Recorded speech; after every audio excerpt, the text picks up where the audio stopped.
Hello दोस्तों, RD coaching classes में आपका स्वागत है। आज हम बात करेंगे कुछ रिएक्शंस की जिन्हें हम बैलेंस करना सीखेंगे, क्योंकि स्पेशली टेंथ वालों के लिए सबसे बड़ी चुनौती यही होती है कि हम उसे बैलेंस कैसे करें और रिएक्शन को लिखने का पैटर्न क्या रखें।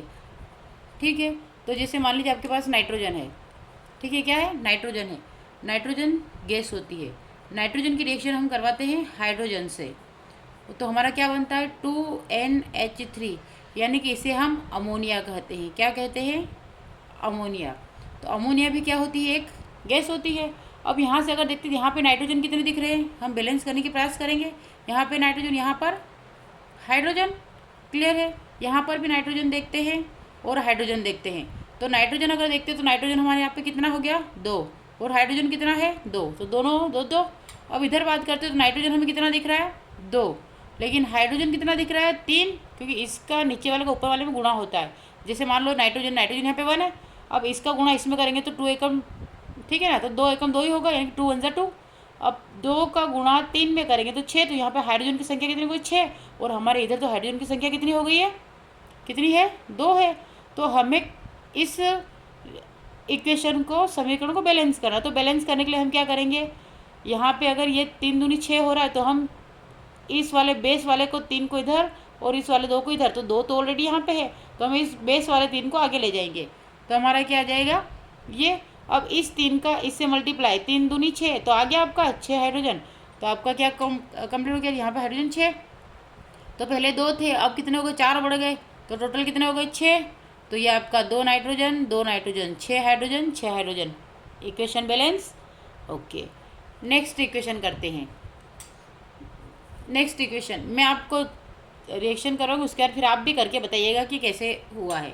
मान लीजिए मैंने लिखा है 2H2S।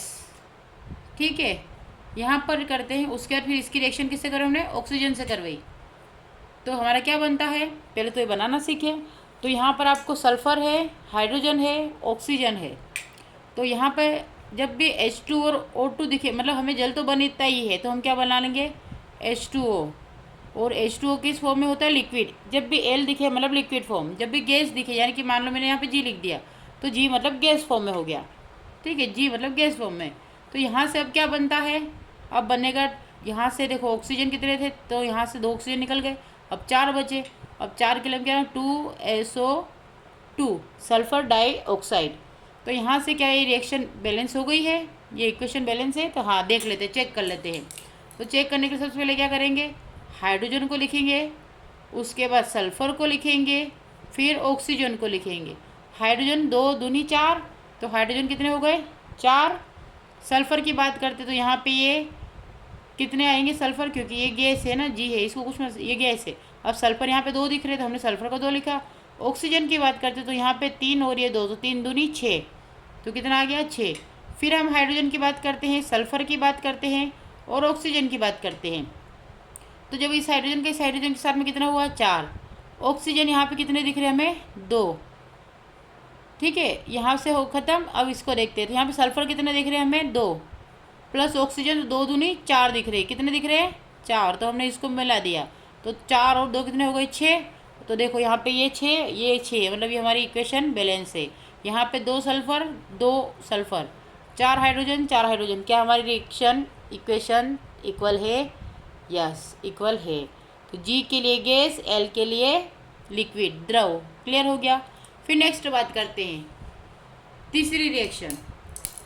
तीसरी रिएक्शन आप भी करने का प्रयास करें, चाहे आप लेक्चर को रोक कर करें, लेकिन करने का प्रयास करें। इससे क्या होगा? आपको कॉन्फिडेंस आएगा। हम बात करते हैं 3BaCl2, यानी कि बेरियम क्लोराइड बोलते हैं इसको। क्या बोलते हैं? Barium chloride. ये एक्वस सॉल्यूशन होता है। AQ जहाँ पे दिखेगा उसे क्या बोलेंगे? वाटर, मतलब जल में घुलित विलयन, है ना। तो ये हो गया BaCl2, बेरियम क्लोराइड की रिएक्शन। किससे करेंगे? तो एल्यूमिनियम सल्फेट से करेंगे। किससे करेंगे? एल्यूमिनियम सल्फेट से। तो यहाँ पर एरो, इसको थोड़ा बड़ा ही ले लेते, एल्यूमिनियम सल्फेट के साथ करा। तो अब यहाँ से आपका देखो, ये BaSO4 के साथ कॉम्बिनेशन करेगा, तो BaSO4 प्लस, ये एक काम करते नीचे ले लेते हैं, तो ये बना BaSO4 प्लस क्या बनेगा आपका, क्योंकि एल्यूमिनियम है तो AlCl3। ठीक है, अब ये हो गया, ये भी एक्वस।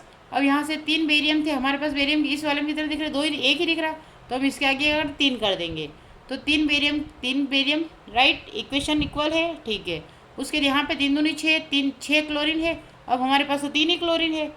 यहाँ पे एल्यूमिनियम कितने, 2 है, हमारे पास एक ही एल्यूमिनियम है, तो हम डायरेक्ट इसको 2 करने के लिए क्या कर देंगे, आगे 2 लिख देंगे। तो 2 से करा तो 6, कितना आया क्लोरीन, और 2 आया तो 2 एल्यूमिनियम। सल्फेट 3 है तो सल्फेट आपका 3 आ गया। क्लियर है, क्योंकि ट्रेन का डिब्बा है, अगर डिब्बे के पीछे मतलब ट्रेन के इंजन के पीछे कितने भी डिब्बे लगाओ तो जितने डिब्बे उतनी संख्या गिनेंगे ना, इसलिए इसके पास अगर यहाँ पे 3 थे तो ये 3 ही होगा, तो यहाँ पे 3 के पीछे ये चलेगा। क्लियर है, आई होप आपको यहाँ तक रिएक्शन कम्प्लीटली अच्छे से क्लियर हो गई होगी। अब चौथे की बात करते हैं। पहले रिएक्शन को बनाएंगे, जब पोटेशियम की रिएक्शन जल से होती है, किससे, जल से होती है, तो क्या बनता है, तो पोटेशियम की जल के साथ में KOH, यहाँ से हाइड्रोजन निकल जाता है, प्लस H2 यानी कि हाइड्रोजन गैस निकलती है। तो अब यहाँ से हम बात करते हैं, तो 2 पोटेशियम 2 OH, क्योंकि 4 हाइड्रोजन है, 2 तो 4 में से 2 हाइड्रोजन निकल गए तो 2 KOH कर सकते हैं। अब यहाँ पे क्या बचा, तो बाकी यहाँ से 2 पोटेशियम 2 ऑक्सीजन 2 हाइड्रोजन, तो 2 और बचे, इसलिए 2 हाइड्रोजन को बाहर निकाल दिया, तो ये आपकी रिएक्शन इक्वल हो गई।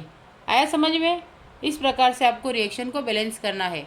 अब कुछ रिएक्शन है जो मैं नाम से दूंगी, उसका भी सीखना है उन्हें बनाने का, क्योंकि इस टाइप के क्वेश्चन भी आपसे बार बार पूछे जाते हैं। ठीक है, इस लेक्चर के लिए आप इस टाइप के क्वेश्चंस को करें और समझने का प्रयास करें। नहीं आता है तो फिर कमेंट करें, जिस क्वेश्चन में या जिस रिएक्शन में डाउट हो उसी के साथ में कमेंट करें, उसका नंबर डाल के कमेंट करें, ताकि मैं आपके डाउट को क्लियर करने का प्रयास करूं। Thank you for watching. और अगर लेक्चर अच्छा लगा है तो मेरे चैनल को लाइक करना, सब्सक्राइब करना ना भूलें।